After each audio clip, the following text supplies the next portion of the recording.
Assalamualaikum warahmatullahi wabarakatuh. Apa kabar kalian hari ini? Semoga kalian selalu sehat dan berada dalam keberkahan Allah Subhanahu wa Ta'ala.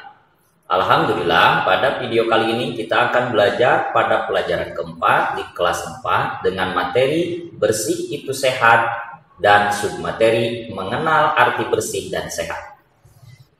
Sebelum kita memulai pembelajaran kita, mari kita awali belajarnya dengan membaca bismillah bersama-sama. Bismillahirrahmanirrahim. Tujuan pembelajaran kita kali ini adalah setelah kalian menonton video ini, maka kalian diharapkan dapat memahami makna bersih, memahami makna suci, memahami makna hadas, dan memahami makna najis. Anak-anak sekalian, tahukah kalian apa arti bersih dan suci itu? Bagaimana melakukan wudhu yang benar itu? Bagaimana pula melakukan tayamum yang baik dan benar itu? Ayo kita ikuti pelajaran ini. Insya Allah kalian akan mengetahui dan dapat mempraktikkan tentang tata cara membersihkan diri dan bersuci dengan baik dan benar. Ahmad selalu melakukan wudhu, karena itu wajahnya selalu bersih dan berseri-seri. Ahmad tergolong anak yang rajin mengerjakan sholat. Ahmad sadar agamanya sangat peduli dengan kebersihan. Karena itu, ia selalu menjaga badan, pakaian, alat-alat belajar, dan tempat tinggalnya agar selalu bersih. Bersih itu sehat. Orang yang bersih insya Allah akan terhindar dari penyakit. Apa itu bersih? Bersih artinya bebas dari kotoran, sedangkan suci artinya bebas dari najis. Najis adalah yang menjadikan terhalangnya seseorang untuk beribadah kepada Allah, seperti terkena jilatan anjing, darah, kotoran atau tinja, dan air seni atau urin. Najis pasti kotor.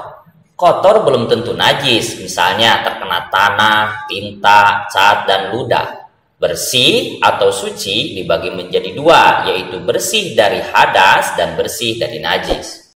Hadas ada dua, yaitu hadas besar dan hadas kecil. Contoh hadas besar seperti mimpi basah bagi laki-laki dan haid bagi perempuan. Cara menghilangkan hadas besar adalah dengan cara mandi atau tayamum jika tidak ada air. Hadas kecil atau buang air seni, buang air besar, buang angin, menyebabkan batal wudhu. Menghilangkannya dengan cara dicuci dengan air bersih, kemudian melakukan wudhu. Apabila kita hendak mendirikan ibadah sholat, harus bersih, baik badan, pakaian, dan tempat dari kotoran atau najis. Cermati gambar berikut ini. Jadi, badan orang yang sholat, pakaian yang digunakan untuk sholat, tempat atau seluas sejadah, itu harus bersih. Bersih badan, pakaian, dan tempat tidak hanya ketika melaksanakan sholat, akan tetapi harus diartikan keseluruhan kehidupan. Di luar sholat pun badan kita harus bersih. Bersih pakaian artinya segala sesuatu yang dipakai, seperti baju, celana, peci atau topi, tas, sepatu, sepeda, bangku, meja, lemari, rumah, dan lain-lain. Bersih tempat seperti ruangan tamu, ruang dapur, tempat tidur, tempat makan, tempat belajar, ruang kelas, tempat bermain, halaman, gudang, dapur, WC atau kamar mandi, dan lain-lain juga harus bersih. Di antara beberapa anggota tubuh kita yang harus kita cermati kebersihannya, yang biasanya sedikit terlupakan adalah bagian gigi, yaitu tentu dengan sikat gigi. Kemudian bagian telinga, bagian leher, bagian rambut, kuku kaki, dan juga bagian wajah. Nah, anak-anak sekalian, bagaimana cara membersihkan najis? Membersihkan najis, darah, air seni, dan tinja atau kotoran harus menggunakan air mutlak. Misalnya air sumur, air hujan. Caranya, air yang datang dikucurkan ke benda bernajis, bukan najis yang datang ke air. Perhatikan gambar berikut ini. Nah, cebok atau membersihkan kotoran seperti tinja atau yang disebut dengan istinja adalah salah satu cara membersihkan najis yang sering kita lakukan. Cebok harus dilakukan setelah buang air kecil atau buang air besar.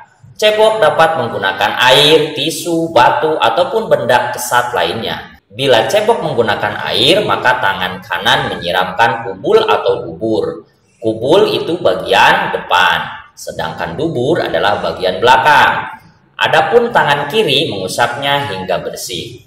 Berdoalah ketika kalian masuk ke kamar mandi. Doanya adalah sebagai berikut. Allahumma inni a'udzubika minal khubuthi wal khaba'ith. Ya Allah, sesungguhnya aku berlindung kepadamu dari segala kejahatan dan kotoran. Anak-anak sekalian, selanjutnya najis. Najis adalah hal atau sesuatu keadaan kotor atau tidak suci yang menjadi sebab terhalangnya seseorang melakukan ibadah kepada Allah Subhanahu wa taala. Najis terbagi menjadi 3 macam, yaitu najis mukhafafah atau najis ringan. Contohnya air kencing anak laki-laki yang berumur tidak lebih dari 2 tahun dan belum memakan apa-apa kecuali air susu ibunya. Kedua, najis mutawasito atau najis pertengahan. Contohnya air kencing, tinja, nanah, darah, dan kotoran hewan. Yang ketiga, najis mughaladhah, yaitu najis berat. Contohnya adalah jilatan anjing atau babi termasuk terkena kotorannya. Bagaimana tata cara bersuci dari hadas dan najis? Sebagaimana telah diuraikan sekilas tadi bahwa terdapat hadas dan najis yang dapat menghalangi sah ibadah seseorang kepada Allah Subhanahu wa taala. Jika dilihat dari cara membersihkannya, keduanya jelas berbeda. Berikut cara membersihkan hadas dan najis. Adapun cara bersuci dari hadas yaitu dengan cara menghilangkan atau membersihkan hadas itu dengan cara berwudu atau dengan mandi. Dan jika tidak ada air, maka boleh digunakan dengan cara bertayamum. Selanjutnya, cara bersuci dari najis. Bersuci dari najis adalah berusaha membersihkan segala bentuk kotoran yang melekat pada badan atau tempat yang didiami. Kotoran yang melekat pada tubuh harus dibersihkan sampai hilang rasa, bau, warna, dan wujudnya. Nah, anak-anak sekalian, ada alat untuk bersuci, yaitu air yang utama, yang kedua tanah, tisu, batu, dan dedaunan. Berikut lagu untuk lebih memudahkan kalian menghafal materi yang kita pelajari hari ini. Bersih itu bebas dari kotoran, suci bebas dari hadas juga najis. Najis mukhafafah, mutawasito, najis mughaladhah, asal anjing babi. Hadas itu jadi terbagi 2, ada hadas kecil, ada hadas besar. Hadas kecil bersih dengan cara wudhu, hadas besar bersih dengan cara mandi. Hadas kecil menyebabkan kita wudhu, keluar sesuatu dari kubul dubur. Telapak tangan menyentuh kubul dan dubur, bersentuhan kulit laki perempuan. Tayamum itu penggantinya wudhu jika tidak ada air atau sakit. Tayamum itu menggunakan debu, berlaku 1 kali untuk sholat wajib. Cara tayamum berbeda dengan wudhu. Yang pertama niat untuk bertayamum, lalu usap debu pada wajahmu, kemudian lanjutkan kedua tanganmu.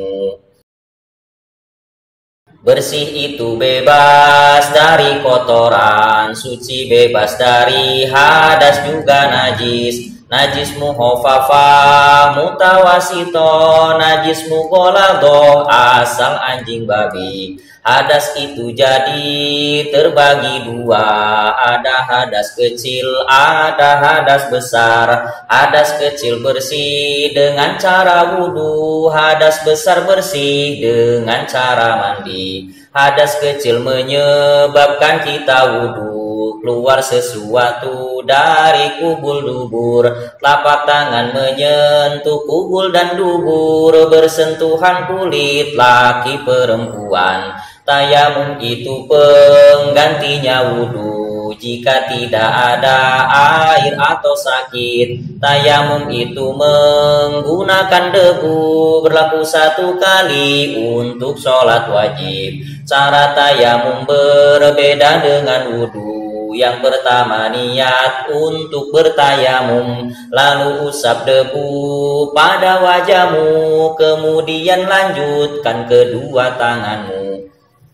Nah, anak sekalian, pada lagu ini kalian bisa mengetahui apa arti bersih, apa itu suci, berapa najis, macam-macam najis, dan juga jenis-jenis hadas dan cara membersihkannya, serta apa itu hadas yang menyebabkan hadas kecil, serta apa itu pengganti wudhu, dan bagaimana tata cara bertayamum. Jadi jika kalian hafal lagu ini, maka kalian akan mudah memahami materi yang kita pelajari pada kesempatan kali ini.